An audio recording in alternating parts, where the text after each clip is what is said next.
गेंद और डब्बा फिर से ले आइए, एक बार दौड़ के जाइए।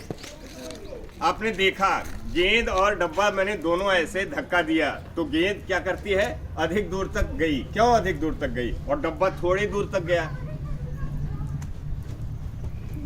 इसका एक और कारण है ना, घर्षण को प्रभावित करने वाले कारक में एक और चीज हमको लिखना चाहिए था जो नहीं लिख पाए हैं। अभी देखिएगा, है ना, इसमें क्या है कि ये वस्तु आपका गेंद अधिक दूर तक जाती है और ये डब्बा उतना ही बल हम लगाते हैं तो यहीं पर रुक जाता है।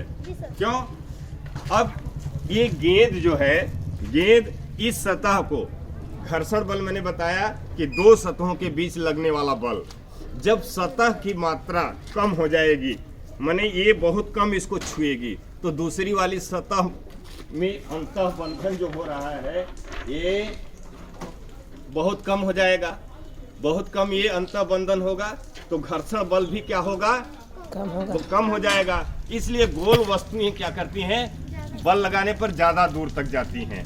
क्यों? क्योंकि इसको घर्षण बल के कम बल का सामना करना पड़ता है। क्लियर है बेटा? और चौड़ी वस्तुएं क्या होती हैं? चौड़ी वस्तुएं चूंकि इसकी सतह का क्षेत्रफल इस गेंद के जो जमीन से छूने वाले भाग का क्षेत्रफल से इसका क्षेत्रफल क्या है, ज्यादा है। तो इसमें ये जो खुरदुरी सतह ज्यादा दूसरी सतह से क्या करेगी, अंतः बंधन करेगी। क्लियर है? तो घर्षण बल क्या होगा, इसके पृष्ठ पर ज्यादा लगेगा, इसलिए ये जो डब्बा है ज्यादा दूर तक नहीं जाता है। ये चक्के गोल क्यों बनाए जाते हैं? ये चक्के गोल बनाने का कारण क्या है? क्यों? क्योंकि ये चक्का दूसरी सतह जिस पर इसको चलना है, माने जमीन के ऊपर कम से कम छुआएगा तो घर्षण बल का मान क्या होगा, कम होगा, और ये कम बल में अधिक दूरी तक आसानी से जा सकेगी। ठीक है? इसी सिद्धांत का प्रयोग करते हुए आप लोग देखते हैं पंखों में या चक्कों में, गाड़ियों में एक चीज लगाई जाती है, ध्यान दीजिएगा। इसको किसी ने देखा है? जी सर। क्या है ये? ये क्या है? ग्रीन। ये है बेरिंग। क्या है ये? बेरिंग। ये देखो आसानी से घूम रही है। क्यों घूम रही है? इसमें ये बेरिंग ये सब पहियों में लगी होती है ना? ये बेरिंग में गोल दाने लगे हुए हैं जिसके कारण घर्षण बल बहुत कम हो जाता है। घर्षण बल और कम करने के लिए इसमें ग्रीस और मोबिल डाला जाता है। ग्रीस और मोबिल डाल देते हैं तो ये और बढ़िया तेजी से घूमने लगता है। आपने देखा होगा, आपका साइकिल अगर बहुत दिन तक तेल ग्रीस उसमें नहीं डाला जाए तो चलाने में क्या होता है, ज्यादा बल लगाना पड़ता है। और धो धा के उसमें बढ़िया तेल ग्रीस डाल दीजिए तो क्या होगा, कम बल लगाना पड़ता है। कम बल लगाना पड़ता है। माने उसमें इसकी सतहों में जो जब दो सतह आपस में एक दूसरे के ऊपर गति करती हैं तो उसके बीच में एक और चीज भर जाती है ना? जैसे ग्रीस भर गई तो इसको सरकने में दूसरी सतह को आसानी होती है ना? और हमारी साइकिल या जो भी पुर्जे हैं वो आसानी से गति कर पाते हैं।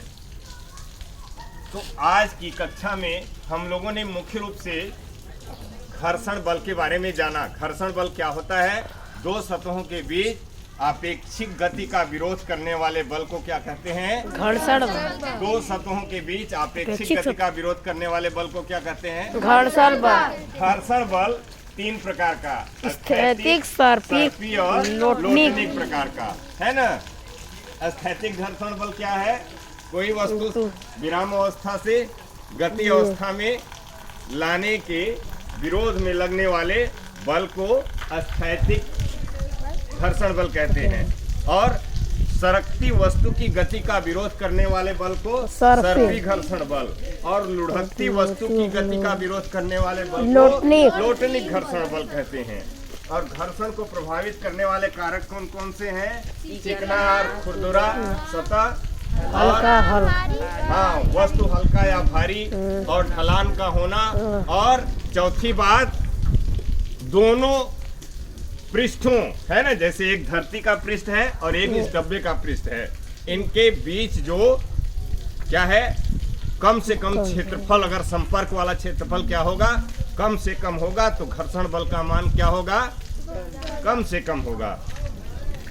तो घर्षण बल के बारे में आज इतना ही। कल हम लोग घर्षण बल से संबंधित हमारे दैनिक जीवन में क्या अनुप्रयोग हैं, इसके अलावा घर्षण बल को हम कैसे मापें, हम घर्षण बल का मापन भी करेंगे।